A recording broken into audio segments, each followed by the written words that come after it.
Alright, let's level with each other. NERF Ultra hasn't exactly been that good. Even if you're a fan of NERF Ultra, you cannot deny that almost everything that's been put on the boxes since its inception has been an outright lie.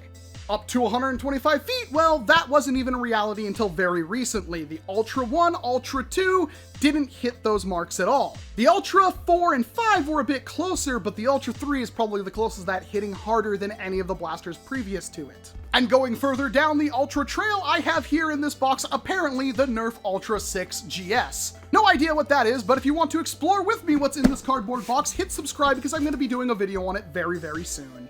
But of all the blasters that are like ergonomic nightmares and rehashes of old ideas, there is one that stands out. And that's the NERF Ultra 2, a flywheel revolver that enamored a lot of people because it's a flywheel revolver. It's a cool revolver. It could be a potentially useful revolver. But of course, it shot NERF Ultra, so immediately people were working on a way to make it shoot not NERF Ultra. And there are a lot of different kits for that, but the one I'm going to take a look at today is Blaster Mods Australia's NERF Ultra 2 kit. This gives you different flywheel cage options, left or right hand spinning cylinder options with 9 dart capacity, options for grip plates, options for custom nameplates and battery covers, and all sorts of crazy cool stuff that I can't wait to show you.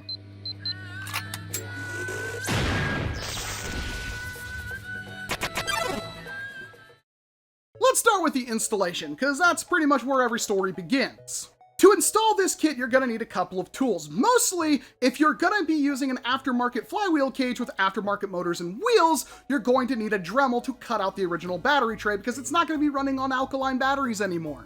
That being said, if you want to use stock motors and stock wheels, there's a cage for that. If you want to use upgraded motors and stock wheels, there's a cage for that. There's a lot of different options, and I will have a link down to Blaster Mods Australia's Facebook page to place an order for your own. It should be noted that these are 3D printed parts. The print quality is excellent. I had absolutely no problems. I didn't have to clean anything up. It worked completely fine out of the box. But it does come with things like an extra pusher in case yours breaks because it jammed up somewhere and shattered the piece up. So make sure you test things thoroughly before you decide to take it to a war. With my setup here, I went with Kraken flywheel motors with Workers grooved high crush flywheels. Originally I was going to use Daybreaks, but I had some issues with them not hitting as hard as I was like, which at this point, since they're the Daybreaks for my Griffin, and the Griffin didn't hit that hard, I'm guessing there might be something with the wheels or the motors. I'm not entirely sure.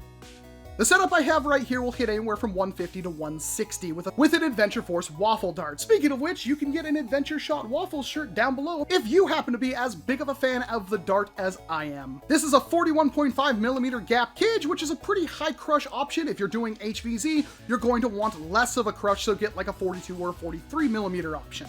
The first thing you're probably going to want to do is remove the entire existing wiring in the blaster and then install a new micro switch. I went with a small 5 amp switch, which you can get from the likes of Out of Darts or Foam Blast. They're an excellent option that are small yet work perfectly fine for this application. Simply cut out a little bit of plastic where the original rev switch was and mount it in there with some super glue. Just make sure that the lever arm is pressing up against the back of the rev switch, so it has that nice tactile springy feeling. Wiring it is incredibly simple. You're going to have the positive from your battery go to the common on the micro switch. Then the normally open from the micro switch is going to go back up to the flywheels, this time the positive of the flywheel motors. Then the negative from the flywheel motors is going to go back to the battery. Really is that simple. 3 wires, 2 motors, a micro switch. Make sure everything is spinning the right way, and then get to cutting out the existing battery tray. Might take a little cutting and finesse, but eventually you will remove it and you'll be able to friction fit on your brand new battery box. Next up are the optional customized grip plates. These Walcom S7 ones were sent to me in my favorite colors, and I really thank them for sending these because they look absolutely amazing. Installing the right hand grip plate is a little bit trickier because you're going to want to remove the original one by pushing out the tabs, pulling off the piece, then using the included flush colored template, you're going to be marking where the drill holes are going to go, drill those holes out, and then secure the grip plate with some small NERF size screws. For the left hand side, well, that's actually your battery door, so it fits where your battery door would go.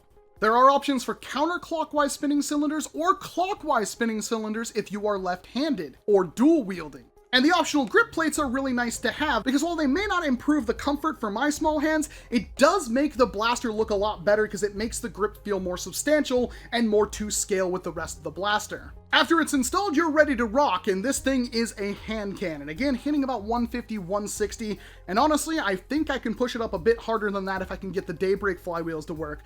But it works exactly how the original NERF Ultra worked, but with normal elite darts. This time they're Adventure Shot Waffles, you just slide them in, tip first, exactly how you did with the NERF Ultra. The difference is, now you're holding 9 darts in the cylinder instead of 6 Ultras. Cylinder does spin freely, so you can access any chambers you can't normally access, and then press the button to rev it, pull the trigger to fire.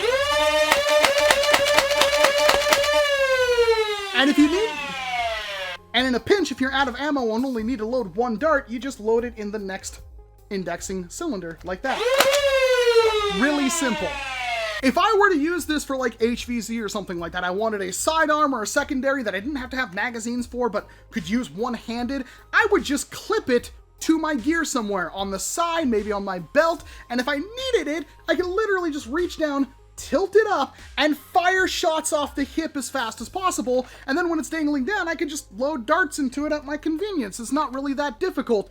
And that is an incredible use case for a blaster like this. You can have 2 of them and just have 2 hip-mounted, like, goofy revolver things. Like, that's awesome! But of course, you could also holster it, you could also have it on a sling. There are other options for carrying this blaster, and this might be the one blaster you want to carry. The only other thing I can really think of that's similar to this is, of course, Worker's Hurricane.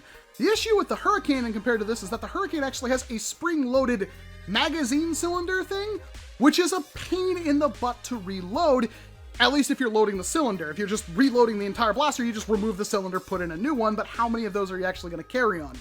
They also only hold 6 shots unless you have the magazine attachment, in which the magazine will probably be bigger than the entire blaster, so... I mean, there's use cases for both of them, but I do think I prefer, as a primary at least, the idea of the Ultra 2 with the Elite kit in it. But even just as a sidearm secondary kind of thing, it is an excellent pickup. I like this thing a lot. I was not paid to do this video. I did not pay them for the product though. They sent it to me for free review, and it's gonna stay in this blaster. The only other thing I can imagine using it in is, of course, the Dorado when it comes out. That's actually probably what's going to happen with this, because I want to get this thing hitting the 180 or so mark with Daybreaks. Maybe I'll pick up Drax Twilight wheels, maybe those will work a little bit better for me, and turn that into my just awesome rear-loading, fast-firing carbine thing that I've been trying to get out of this blaster for what feels like forever now.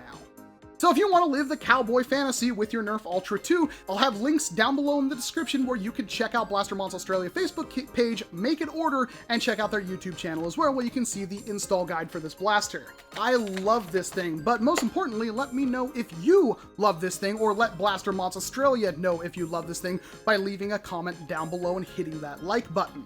And if you want to get your hands on the Adventure Shot Waffle shirt and be a true fan of one of the best darts to ever come to the hobby, check out the Teespring link in the card in the top right corner, in the description below, or in the Teespring merch shelf below the video. This design is going to be phased out in just a couple of weeks. You will not be able to pick it up again after that, so make sure you get your orders in before it's too late. But beyond that, I'm Walcom S7. Thank you very much for watching this video, and of course, I hope to see you in an entirely different one. And by entirely different, I mean I'm going to be reviewing whatever the heck is in that cardboard box I showed at the very beginning of the video.